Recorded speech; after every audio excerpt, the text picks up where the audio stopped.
programme matinal La Connexion. En ce temps de confusion et de panique générale, vous avez besoin de vous connecter au trône de Dieu et de maintenir la communion avec le Seigneur.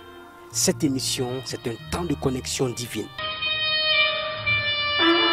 Nous vous souhaitons la bienvenue à cette émission. Nous sommes très reconnaissants pour votre présence. Baissons la tête pour la prière en ce moment. Éternel notre Dieu, merci pour ce que tu fais pour nous. Merci pour ta grande puissance manifestée à notre endroit. Et nous prions que ces moments soient des moments profitables au nom de Jésus. Papa, merci pour la réponse. Au nom de Jésus, nous avons prié.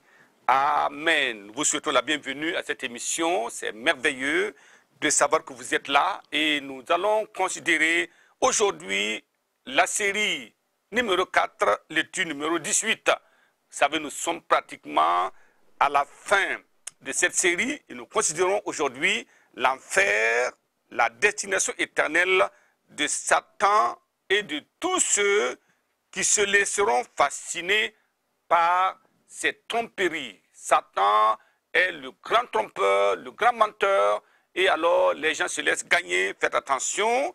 Alors, comme je l'ai dit, nous arrivons au terminus, de l'eschatologie, les événements des derniers temps. Alors, et avec ce lieu indescriptible, terrible. Quand vous lisez Jean, chapitre 14, le verset 1 jusqu'au verset 4, il dit que votre cœur ne se trouble point. Mais pas pour ces personnes-là. Quand il dit, ayez foi en Dieu et en moi, ce n'est pas pour eux. Parce que ceux-là qui n'auront pas foi en Dieu, ils se retrouvent quelque part. Il dit, plusieurs demeurent dans la maison de mon Père. Mais pas pour eux. Vous comprenez? Il dit, j'irai et préparer une place. La place est préparée, mais pas pour ceux qui refusent de se repentir. Il dit, alors je reviendrai vous prendre. Ils ne seront pas pris, ces personnes-là. Et voilà pourquoi nous devons faire attention. La Bible dit, Apocalypse chapitre 14, et le verset 11 dit, et la fumée de leur tourment monte au siècle des siècles, et ils n'ont ni de repos, ni jour, ni nuit, ceux qui adorent la bête et son image, et quiconque reçoit la marque de son nom. C'est clair, 2 lieux, 2 destinations et un choix à opérer. Vous voyez, c'est important. D'un côté, des souffrances, des incompréhensions, la persécution et le port de sa croix ici-bas. Alors, ou de l'autre côté, la joie artificielle, la liberté supposée, la jouissance pécheresse, l'insouciance, l'irresponsabilité, la rébellion, l'arrogance et la licence pour tout mal. Alors, voilà le choix que l'homme doit opérer. En ce moment, nous devons comprendre que ce choix va déterminer à quelle destination de telles personnes vont arriver. Alors, vous savez, ces 2 destinations sont différentes. Les conséquences extrêmement opposées, le ciel ou l'enfer. Alors, cela nous amène à considérer cette étude en 3 parties. Premièrement, nous verrons la description d'un lieu affreux, réservé aux pécheurs impénitents.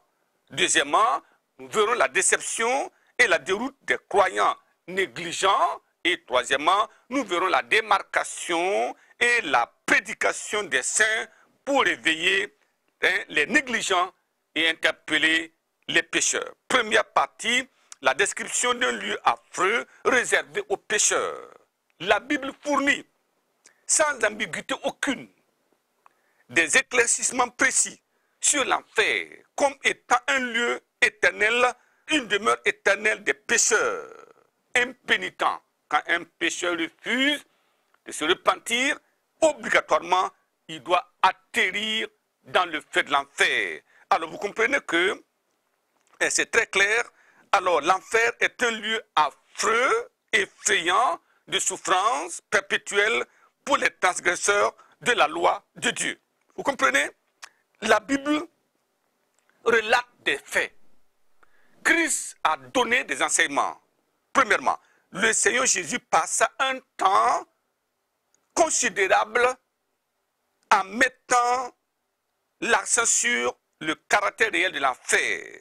Il dit par exemple aux habitants de Capernaum qu'ils seront abaissés jusqu'en enfer à cause de leurs iniquités. Ce n'est pas tout. Alors, Jésus mettait l'accent et il mettait en garde constamment ses auditeurs du danger de l'enfer et le besoin pour eux de s'en détourner immédiatement. Ce n'est pas tout.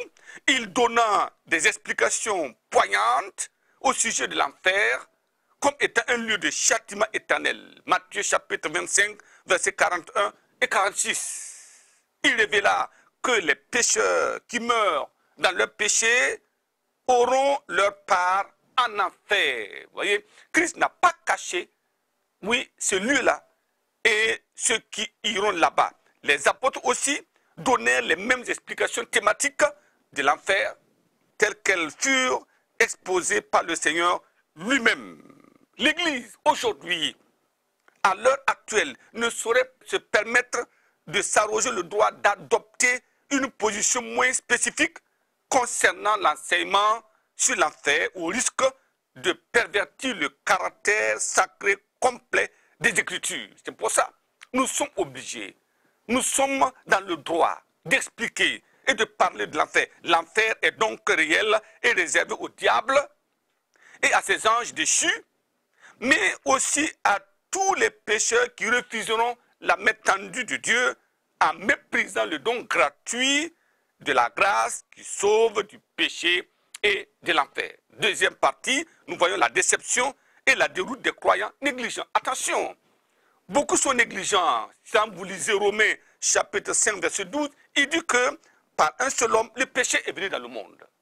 Mais aussi au verset 17 et 18, il dit que c'est vrai, l'offense est venue par un seul Adam, mais la justice, la vérité est venue par un seul, le second Adam, Jésus-Christ. Et voilà pourquoi nous devons faire attention afin que la venue du second Adam soit pour nous une opportunité d'être délivrés des conséquences de l'enfer, les conséquences, oui, du péché, et que nous puissions être détournés du chemin de l'enfer. La mort sacrificielle de Christ a apporté le salut et la délivrance de tous ceux qui croient en son nom. Ils deviennent des enfants de Dieu. Mais pour les lâches, ceux qui disent non, alors ça devient autre chose. C'est pour ça qu'il est dit dans 1 Corinthiens chapitre 6, et nous lisons le verset 9. Il dit là-bas, verset 9, « Ne savez-vous pas que les injustes n'hériteront point le royaume de Dieu ?»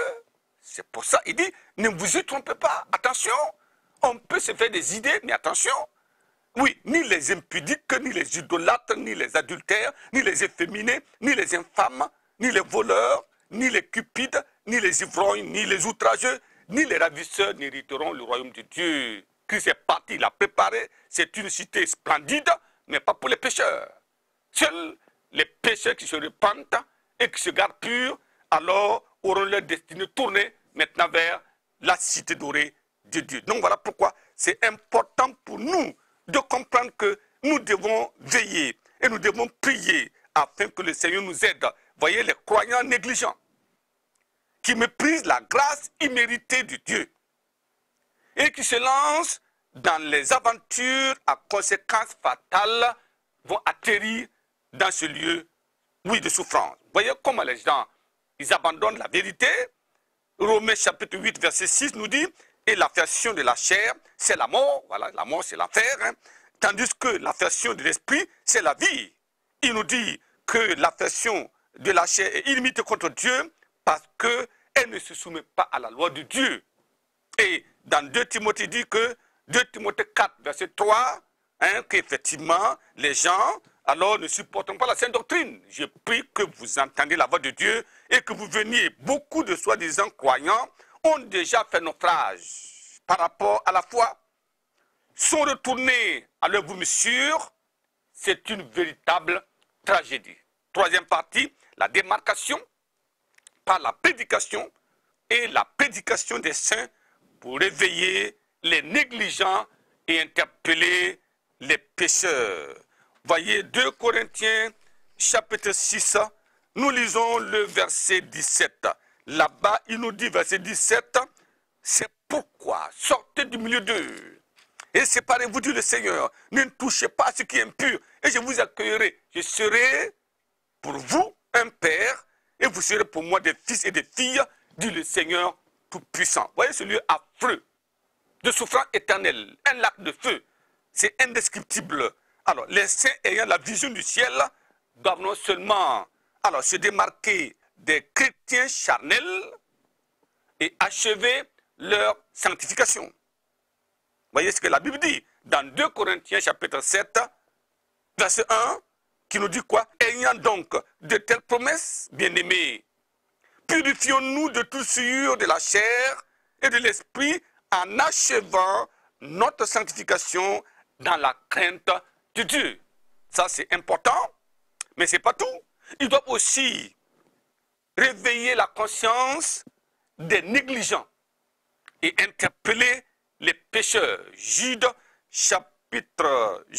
22 et 23 nous dit ceci: reprenez les uns ceux qui contestent, sauvez-en d'autres en les arrachant du feu, et pour d'autres encore, ayez une pitié mêlée de crainte, haïssant jusqu'à la tunique souillée par la chair. C'est pour dire quoi?